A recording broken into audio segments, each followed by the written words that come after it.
Shalom Bapak Ibu Saudara, bagaimana kabar Bapak Ibu Saudara semuanya? Saya selalu berdoa dan berharap kita tetap dalam perlindungan dan penyertaan Tuhan sampai kita berjumpa dengan Tuhan kita, Yesus Kristus. Inilah iman pengharapan kita sebagai orang-orang yang telah dipilih dan dipanggil oleh Tuhan untuk menerima hidup yang kekal. Ya, kenapa Bapak Saudaraku? Karena akan ada masanya di mana firman Tuhan ini susah didengar. Akan ada waktunya firman Tuhan ini akan sulit dicari Bapak Ibu Saudara. Oleh sebab itu selagi masih ada kesempatan, hari ini kita masih bisa mendengar firman Tuhan, mari kita gunakan sebaik-baiknya untuk kita bisa mengerti kebenaran. Tidak hanya mengerti, namun kita bisa menjadi pelaku-pelaku firman Tuhan. Amin. Dengan pertolongan dan kekuatan Tuhan, kita dimampukan untuk menghadapi hari-hari ini. Kenyataan hidup ini, sepahit apapun, sesusah apapun, Tuhan tidak pernah meninggalkan kita. Yang sering meninggalkan adalah manusianya. Ya, manusia yang sering meninggalkan Tuhan. Tuhan tidak pernah meninggalkan kita, Bapak Saudaraku. Oleh sebab itu hari ini kita akan kembali lagi untuk belajar firman Tuhan. Semakin melekat dengan firman Tuhan. Dua perkara yang tidak bisa dipisahkan, yaitu firman Tuhan dan pribadi Tuhan sendiri. Jadi ketika kita belajar firman Tuhan, kita sedang belajar menyelidiki pribadi Tuhan. Amin. Bersyukurlah jika kita mengenal pribadi Yesus. Karena di dalam Yesus kita akan menemukan kebenaran. Karena Dia sendiri berkata, akulah jalan dan kebenaran dan kehidupan. Barang siapa yang mau menerima hidup yang kekal, berjumpa dengan Allah Sang Pencipta, Bapa yang ajaib, Bapa yang penuh kuasa, melalui Yesus Kristus, kita bisa mengenal pribadi Tuhan yang benar. Amin. Mari kita akan melihat Matius 5 ayat yang ke-6.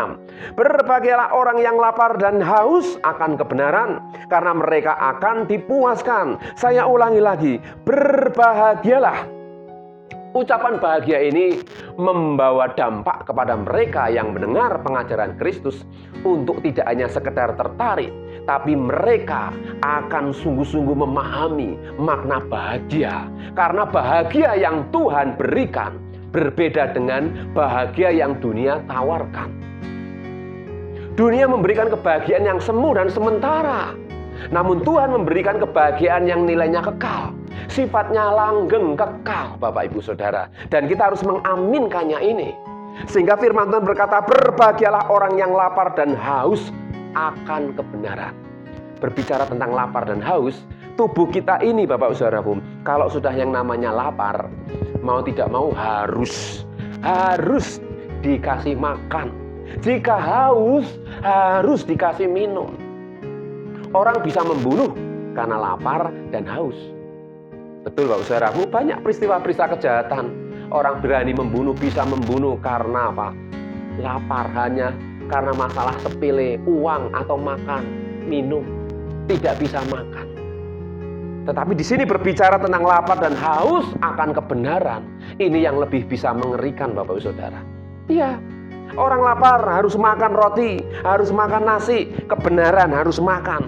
Tapi ketika orang haus akan kebenaran, tidak ada yang bisa memberikan kecuali pribadi Tuhan sendiri.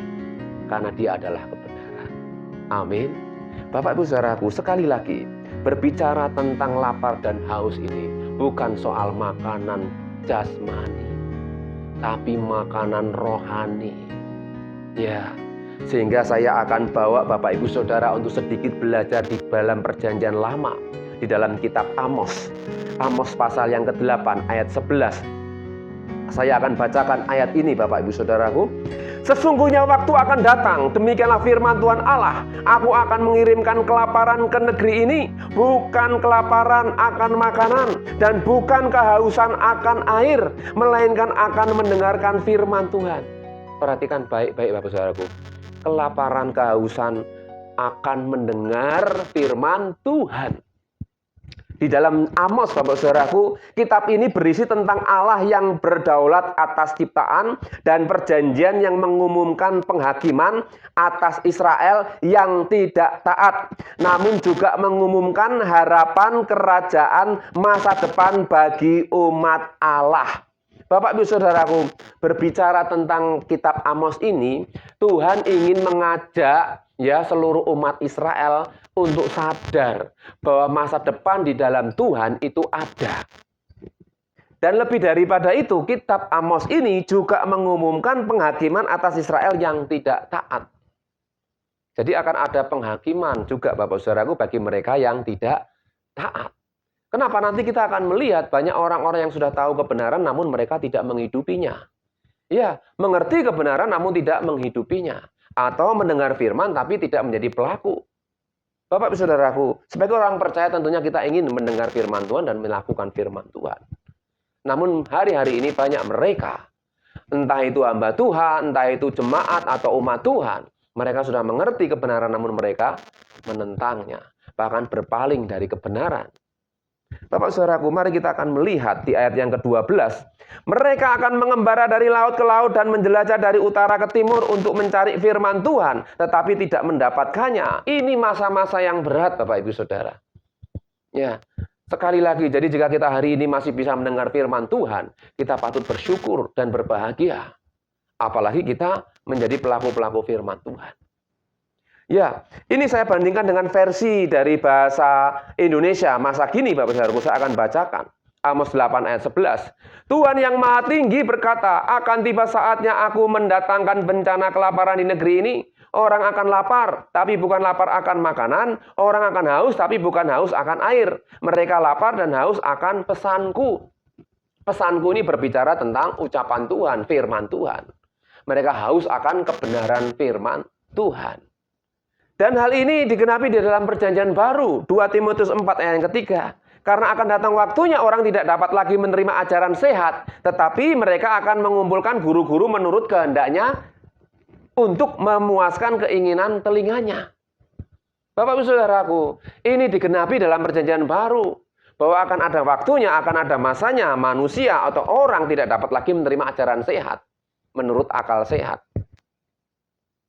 Mereka akan mengumpulkan guru-guru mereka untuk memuaskan keinginan telinganya. Jadi hanya senang mendengar tapi tidak mau berubah. Senang mendengar khotbah-khotbah yang lucu-lucu tapi hidupnya tidak berubah. Ini yang sangat Tuhan tidak suka, Bapak Ibu Saudara. Tuhan rindu supaya kita ketika mendengar firman Tuhan, kita mengalami perubahan dalam hidup kita. Amin. Mari katakan dalam hati kita, aku mau berubah. Yang bisa membuat perubahan adalah pribadi Tuhan dan firman Tuhan. Dan itu perlu respon hati kita.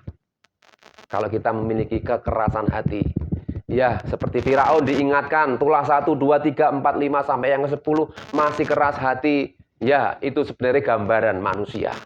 Jangan sampai kita binasa oleh karena kekerasan hati kita. Mari kita akan melihat ayat yang keempat dalam 2 Timotius pasal yang keempat. Mereka akan memalingkan telinganya dari kebenaran dan membukanya bagi dongeng. Ya, seperti yang saya sampaikan tadi. Mereka akan memalingkan ya telinganya dari kebenaran. Berarti mereka ini sudah paham, tahu kebenaran, namun tidak menjadi pelaku kebenaran. Bahkan mereka membukanya bagi dongeng. Hanya sekedar yang menyenangkan saja, Bapak Saudara. Ingat Tuhan kita, Tuhan Yesus itu dia bukan cerita dongeng. Yesus datang ke dunia bukan cerita dongeng, namun kenyataan. Tuhan rindu hidup kita dalam kenyataan ini, kita betul-betul mau menghidupi firman Tuhan. Kita rindu tentunya mendengar firman Tuhan, hidup kita mengalami pembaharuan, perubahan, bahkan berbuah. Amin. Bukankah ini yang sedang terus dikerjakan untuk gereja Tuhan, tubuh Kristus mengalami pembaharuan akal budi, manusia batin dibaharui dari hari ke hari, bahkan hidup kita ini semakin berubah ke arah Kristus. Ini yang menjadi tujuan Tuhan bagi kita, umat Tuhan. Bapak-Ibu Saudaraku, banyak orang-orang percaya, keluarga-keluarga anak Tuhan, mereka mengalami kegagalan, bahkan kehancuran. Karena mereka hidup menuruti keinginannya sendiri. Mereka sudah tahu kebenaran, namun mereka berpaling dari kebenaran. Sudah tahu kebenaran, tapi mereka melawannya. Ya, tidak sedikit, tidak jarang suami dengan istri bisa berpisah. Istri berani melawan suami, anak dengan orang tua, dan lain sebagainya yang menjadikan kehancuran keluarga dan rumah tangga. Karena untuk mementingkan diri sendiri. untuk keinginan diri sendiri. Mari Bapak Ibu Saudaraku, kita diingatkan oleh firman Tuhan hari ini. Jika kita ingin dipuaskan, jika kita ingin mengalami kepuasan, mari kita datang kepada Tuhan. Firman Tuhan berkata, marilah semua yang letih lesu dan berbeban berat, datanglah kepadaku, aku akan memberikan kelegaan kepadamu. Pikulah kuk, sebab kuk yang kupasang itu enak dan bebannya pun ringan. Dan belajarlah kepadaku, karena aku lemah lembut dan rendah hati. Kita harus memiliki kelemah lembutan dan kerendahan hati untuk kita bisa merasa puas, untuk kita bisa merasa bahagia. Kita perlu belajar kepada Yesus, yaitu 2 perkara, lemah lembut dan rendah hati. Amin, Bapak Saudaraku. Mari kita akan melihat kebenaran firman Tuhan. Bagaimana kita bisa dipuaskan? Yang pertama, kita harus kuat dalam pengajaran firman Kristus. Mengapa kita harus kuat di dalam firman Kristus? Karena hanya firman Kristuslah yang memberikan jaminan untuk manusia bisa mendapatkan kebahagiaan. Di dalam Kristus kita akan memperoleh kebahagiaan. Karena Yesus Kristus sendiri berkata, akulah jalan dan kebenaran dan hidup. Barang siapa yang mau menerima itu semua dan bertemu dengan Sang Pencipta, Bapa yang kekal, Allah yang benar, melalui Dia, Yesus Kristus. Amin, Bapak Saudara.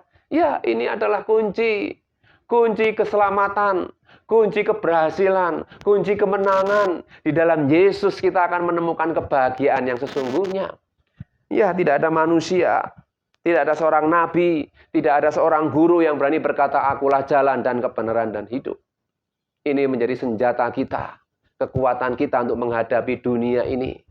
Ya, dunia menawarkan kebahagiaan yang semu, yang sementara. Memang selama kita di bumi, di dunia kita membutuhkan ini dan itu. Tetapi kita percaya dengan kebahagiaan yang Tuhan berikan, kita akan merasa cukup dan kita akan bisa berkata puas. Sehingga firman Tuhan juga mengatakan, cukupkanlah dirimu dengan apa yang ada padamu. Ya. Jangan kita melihat orang lain berhasil, orang lain sukses, orang lain bisa membeli ini dan itu, bisa memiliki ini dan itu. Kemudian kita iri, kemudian kita ada rasa mengingini. Ya, akhirnya menggunakan segala cara. Dan itulah yang menjadi kejatuhan manusia. Karena keinginan hati, rasa iri hati. Tidak pernah puas dengan apa yang Tuhan sudah berikan. Mari kita belajar puas dan cukup dengan apa yang Tuhan sudah berikan sampai hari ini. Amin, Bapak Ibu Saudaraku. Karena pribadi Yesus sangat cukup dan sudah cukup bagi kita. Untuk kita bisa menerima kebahagiaan yang sejati. Amin, Bapak Ibu Saudaraku. Luar biasa. Sehingga kita belajar dari satu tokoh Paulus. Ya, 1 Korintus 11 ayat 1. Saya selalu mengingat alamatnya. 1111. 1 Korintus 11 ayat 1. Dikatakan, jadilah pengikutku sama seperti aku juga menjadi pengikut Kristus. Ini ungkapan hati seorang Rasul Paulus yang dulu juga memiliki latar belakang yang tidak baik. Bahkan seorang penjahat, dia katakan membunuh pengikut-pengikut Kristus. Bapak Ibu Saudaraku, ketika dia dijamah oleh Tuhan, mengalami perjumpaan dengan Tuhan, dia membalikkan hidupnya, dia mengabdi kepada Kristus, dan segala sesuatunya dianggap sampah, karena pengenalan akan Kristus jauh lebih mulia dibandingkan segala apapun yang ada di dunia ini. Sehingga dia berani berkata, jadilah pengikutku. Wah, ini mengikuti ucapan Yesus. Ketika Yesus memanggil murid-muridnya, Tuhan berkata, ikutlah aku. Ketika Tuhan berjumpa dengan orang muda yang kaya, ketika orang muda ditawarkan, jualah segala apa yang kamu punya, ya, dan ikutlah aku. Ya, ini Bapak Saudaraku, ucapan-ucapan ini yang disampaikan oleh Yesus sehingga Paulus mengikuti jejaknya, benar-benar mengikuti jejaknya. Sama seperti aku juga menjadi pengikut Kristus. Mari kita sebagai pengikut Kristus, kita yang dulu memiliki background yang mungkin tidak baik, kita dulu memiliki latar belakang yang kurang baik, tapi ketika kita percaya kepada Tuhan, kita diubahkan, kita dibaharui menjadi ciptaan baru, yang lama telah berlalu, yang baru kini hadir, hidup yang diubahkan di dalam Yesus Kristus. Amin, Bapak Saudara. Seringkali kita bisa gagal ketika kita memikirkan masa lalu. Ya, kita mungkin belajar dari masa lalu, bukan melihat masa lalu dan mengingat-ingat terus. Kita belajar dari masa lalu. Saya berikan contoh ya, seperti spion kecil, itu fungsinya hanya untuk melihat ke belakang sebentar, bukan terus-terusan. Kita semuanya memiliki latar belakang yang mungkin kurang baik, kurang berkenan, teladan yang buruk. Tapi ketika kita berjumpa dengan Tuhan, ya, ketika kita bertobat sungguh-sungguh, Tuhan akan memulihkan kita dan Tuhan bisa angkat kita. Orang yang berhasil, orang yang sukses di dalam Tuhan adalah mereka yang ketika mengalami kegagalan, mereka yang mengalami jatuh dan mereka bangkit. Dan mereka berdiri lagi untuk berjuang kembali dan tidak berputus asa berlama-lama. Ya, sehingga dalam 2 Korintus pasal yang ke-5, ayat yang ke-16, Paulus dia menyatakan statement, aku sekarang tidak menilai Kristus menurut ukuran manusia. Bahkan dia berkata, aku tidak menilai seorang pun menurut ukuran manusia. Iya, kenapa? Karena ketika mereka sudah di dalam Kristus, mereka harus mengalami ciptaan baru. Mereka harus mengalami perubahan. Mereka harus mengalami pemulihan. Ini yang harus kita pikirkan, yang menjadi pemikiran kita, Bapak Ibu Saudara. Seringkali kita melihat orang lain memiliki nilai-nilai yang kurang, negatif, atau kelemahan, kekurangan. Mari kita ubah cara pikir kita bahwa dia bisa berubah. Asalkan dia bisa mau mengerti kehendak Tuhan. Mendengar firman Kristus. Firman yang menguatkan, mengingatkan, dan yang mengubahkan. Amin Bapak Ibu Saudara. Yang bisa membuat orang berubah adalah firman Tuhan. Ya, Paulus berkata, aku menanam, Apolos menyiram. Tuhan yang memberikan pertumbuhan. Jadi firman Tuhan ini tetap disampaikan. Roh Tuhan yang bekerja melalui firman yang ditaburkan.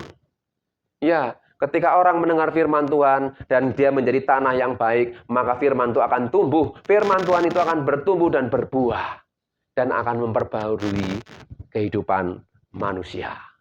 Ini Bapak Ibu Saudaraku yang harus kita perhatikan. Sehingga Paulus berani berkata, jadilah pengikutku, sama seperti aku juga menjadi pengikut Kristus. Karena dia mengalami perubahan, pembaruan hidup. Ya, 1 Korintus 4 ayat 16, sebab itu aku menasihatkan kamu, turutilah teladanku. Kembali lagi Paulus menyatakan, turutilah teladanku. Ya, Filipi 3 ayat 17, saudara-saudara, ikutilah teladanku. Kembali lagi Paulus menyatakan, dan perhatikanlah mereka yang hidup sama seperti kami yang menjadi teladanmu. Berbicara teladan yaitu ketika kita diubahkan oleh Tuhan, diperbarui oleh Tuhan, hidup yang dibarui oleh kuasa Roh Kudus. Itu akan menjadi dampak bagi lingkungan dimanapun kita berada. Mari Bapak Saudaraku, bela firman Tuhan ini menjadikan kita orang-orang yang kuat, diingatkan, disadarkan kembali. Untuk menjadi pengikut Kristus yang militan. Menjadi pengikut Kristus yang kuat. Ya, yang walaupun dulu memiliki latar belakang yang kurang baik. Tapi kita di dalam Kristus diubahkan. Dibaharui. Amin Bapak Ibu Saudaraku. Sehingga ayat 18 kita akan melihat. Karena seperti yang telah kerap kali kukatakan kepadamu. Dan yang kunyatakan pula sekarang sambil menangis. Banyak orang yang hidup sebagai seteru salib Kristus. Yang kedua, ya jangan menjadi seteru Kristus. Kalau kita ingin dipuaskan Bapak Ibu Saudara. Dalam hidup ini. Jangan kita menjadi seteru Kristus. Apa itu seteru? Seteru adalah musuh. Jangan kita menjadi musuh Kristus, musuh kebenaran. Kebenaran kok dilawan. Kalah Bapak Ibu Saudara. Iya. Banyak orang-orang yang sudah percaya Yesus tahu kebenaran. Namun ketika mereka melawan kebenaran itu, mereka akan binasa sendiri. Mereka akan jatuh sendiri Bapak Ibu Saudara. Jadi kebenaran itu mutlak. Pribadi Allah, firman Tuhan itu mutlak. Tidak bisa dirubah. Bahkan dikurangi, manusia yang mengurangi dan menambahkan itu bisa kena hukuman Bapak Ibu Saudara. Mari kita belajar firman Tuhan tidak hanya sekedar menjadi pendengar saja. Ya, nah kalau hanya pendengar semua orang bisa. Tapi yang diperlukan adalah respon hati kita untuk kita mau menjadi pelaku firman Tuhan. Amin. Dan itu akan berbuah. Sekecil apapun perubahan dalam hidup kita, Tuhan memperhitungkannya.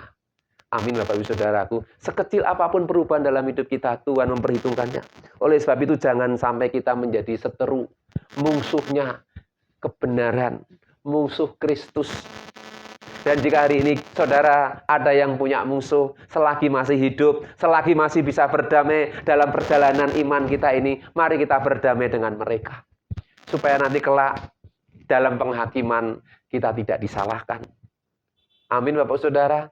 Saya teringat ketika orang yang sudah mati, dari wakil orang yang ditinggalkan pihak keluarga berkata, jika almarhum ada kesalahan, kekurangan, bahkan yang lebih ngeri lagi Bapak Saudaraku, jika ada hutang-hutang, ya bisa menghubungi kami sebagai pihak keluarga. Ya ini saudaraku, saya juga agak lucu juga Bapak Saudaraku, ya aneh tapi nyata Bapak Ibu Saudara.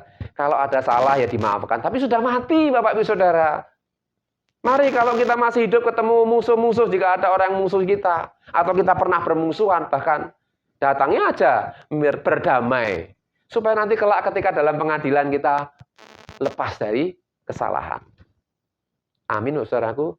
Ini satu kebenaran, ya mudah untuk dilakukan, tapi belum tentu orang bisa melakukannya, Bapak Ibu Saudara. Tapi hari ini firman Tuhan mengingatkan kita, supaya kita tidak ada musuh.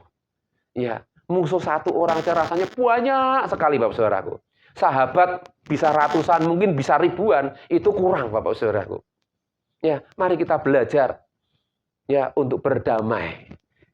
Apalagi jika itu ada padamu, maksudnya jika ada itu bagianmu untuk bisa melakukan pendamaian.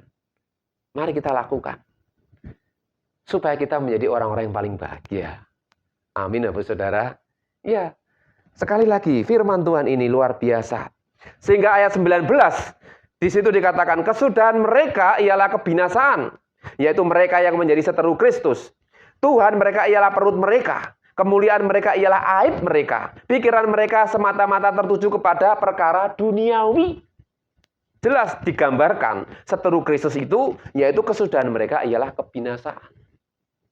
Sudah tahu kebenaran, tapi melawan, dan terus hidup di dalamnya, akhirnya mereka binasa. Seperti Firaun. Memang Tuhan berkata, aku akan mengeraskan hatinya. Karena memang Tuhan tahu kalau Firaun itu keras hatinya. Tidak mau berubah. Tidak mau percaya. Firaun sampai 10 tulah. 1, 2, 3. Manusia biasanya sadar sampai ketiga. 5 sudah sadar. Masih diberi kesempatan 7, 8. 9 masih ngeyel. 10 masih ndablek. Yaitu kesabaran Tuhan itu ada batasnya. Jadi Bapak Saudaraku, mari kita gunakan waktu ini selagi Tuhan masih berikan kesabaran untuk kita bertobat. Sungguh-sungguh bertobat. Mari kita datang kepada Tuhan. Ubah hidup kita. Minta Tuhan, Tuhan tolong ampuni aku, pulihkan aku, beri kekuatan untuk aku bisa hidup dalam kebenaran. Kebenaran harus dipaksakan memang. Manusia itu keras. Kalau nggak dipaksa nggak bisa dari dalam dirinya. Saya sangat senang ketika mendengar teman saya dulu seorang perokok berat juga Bapak Saudara. Sapa wae sing ngandani aku ora ngandel. Aku ora gelem. Tapi ketika dia menyadari dirinya sendiri, dia mengakui, wah, aku saiki nek mambu rokok rasanya kok mumet. Ya, aku saiki kok nek mlebu kamar mambu kamar rokok rasanya ra iso turu. Itu karena Tuhan menjamah. Saya hanya bisa berdoa sama dia supaya dia berubah dengan cara Tuhan. Dan ternyata benar apa yang saya harapkan ketika saya berjumpa dengan teman saya ini. Dia bisa berubah. Dia kesaksian, aku saiki total enggak merokok. Iya. Ini satu pertobatan yang sungguh dari dalam hati. Bukan karena dari luar, tapi dari dalam hati. Orang bisa berbahagia. Tidak hanya dia yang bahagia, tapi saya pun berbahagia ketika melihat dia bisa berhenti merokok. Ini hal merokok saja Bapak Saudara. Oleh sebab itu kita percaya apa yang sudah kita taburkan, firman Tuhan yang sudah kita bagikan. Yang penting kita menaburkan benih firman. Firman Tuhan tidak akan pernah kembali sia-sia. Bagikan, sampaikan kepada mereka-mereka yang belum pernah mendengar. Yang butuh dikuatkan. Sampaikan firman Tuhan. Amin Bapak Ibu Saudaraku. Ya, dikatakan Tuhan mereka ialah perut mereka. Hari-hari ini banyak orang-orang yang hidup hanya menuruti keinginan daging, keinginan perut saja. Padahal mereka akan binasa, daging akan binasa, tapi roh menghidupkan. Ya, kemuliaan mereka ialah aib mereka. Kadang banyak orang percaya yang dulunya pernah gagal, kemudian kesaksian. Padahal kesaksian dulu notabene latar belakangnya tidak baik, bangga dengan kesalahan di masa lalu. Tapi setelah kesaksian tidak ada perubahan. Kembali lagi dosa. Tidak berubah, kembali lagi berbuat dosa. Sia-sia. Sehingga dikatakan kemuliaan mereka ialah aib mereka. Mereka membanggakan kesaksian hidup di masa lampau, kejahatan di masa lampau, tapi tidak ada perubahan, tidak ada pertobatan. Ini juga menyedihkan Bapak Ibu Saudara. Banyak orang-orang yang seperti itu ya Bapak Ibu Saudara. Tapi saya yakin kita semua bukan seperti itu. Kita bersaksi karena Tuhan mengubah hidup kita, memperbaharui kita, sehingga kita menjadi ciptaan baru yang betul-betul dibaharui oleh firman Tuhan setiap hari, setiap waktu. Dan kita semakin mulia di mata Tuhan, dan kita berkenan di mata Tuhan, karena memang kita menyadari kita ini adalah ciptaan Tuhan. Amin Bapak Saudaraku. Dan dikatakan yang terakhir, pikiran mereka semata-mata tertuju kepada perkara duniawi. Pikirannya cuma dunia, dibutakan oleh ilah dunia ini. Ilah zaman ini. Mereka dibutakan oleh keinginan dunia ini. Mereka tidak menyadari siapa dirinya sebenarnya. Oleh sebab itu Bapak Saudaraku, hari ini jika kita ingin bahagia, mari kita harus kuat di dalam firman Kristus. Jika kita ingin mengalami kebahagiaan, jangan sampai kita menjadi seteru Kristus. Seteru salib Kristus. Pikul salib wajib Bapak Ibu Saudara. Apa yang harus kita tanggung karena menderita ikut Tuhan, itu kewajiban Bapak Saudara. Ya, dan itu pun kita harus tetap berbahagia. Amin Bapak Saudaraku. Saya yakin dan percaya firman Tuhan di dalam Filipi 3 ayat yang ke-20. Saya akan tutup dalam ayat ini. Karena kewargaan kita adalah di dalam surga. Dan dari situ juga kita menantikan Tuhan Yesus Kristus sebagai juru selamat. Jelas kewarganegaraan kita bukan di dunia ini. Kita memang warga negara Indonesia dan besok tanggal 17 kita akan memperingati kemerdekaan. Namun kita tidak selama-lamanya di Indonesia. Tapi firman Tuhan mengatakan karena kewargaan kita adalah di dalam surga. Surganya siapa? Yesus Kristus. Kita menantikan kedatangannya. Kita itu paling enak loh Bapak Ibu Saudara. Tempat sudah disediakan, kita dijemput. Kita mempelai wanita. Umat Tuhan, gereja Tuhan itu kan mempelai wanita. Kita dijemput mempelai pria Kristus. Ini gambaran bukan sebagai hubungan pria dan wanita. Tidak sekedar itu betapa dangkalnya Bapak Saudaraku. Tapi berhubungan dengan satu. Ya, kesatuan. Gereja Tuhan sebagai tubuh Kristus. Ya, dikatakan tubuh Kristus. Kristus sebagai kepala. Dia akan datang.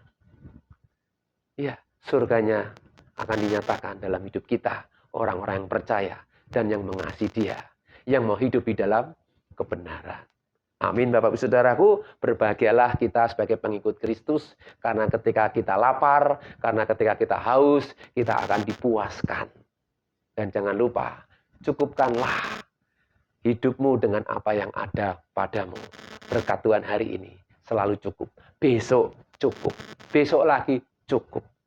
Ya, amin Bapak Ibu Saudaraku, tetaplah berbahagia karena di dalam Kristus hanya ada kebahagiaan. Mari kita akan berdoa.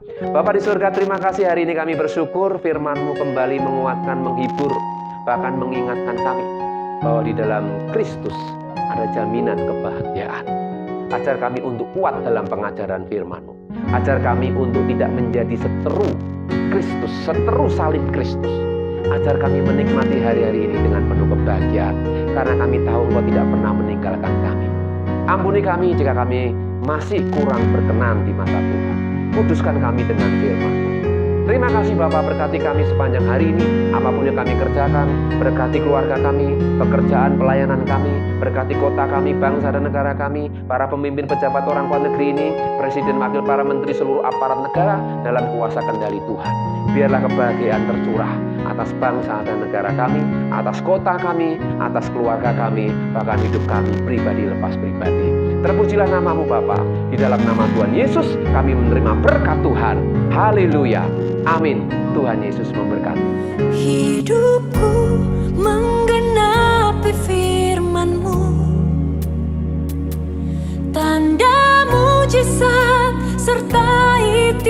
tetaplah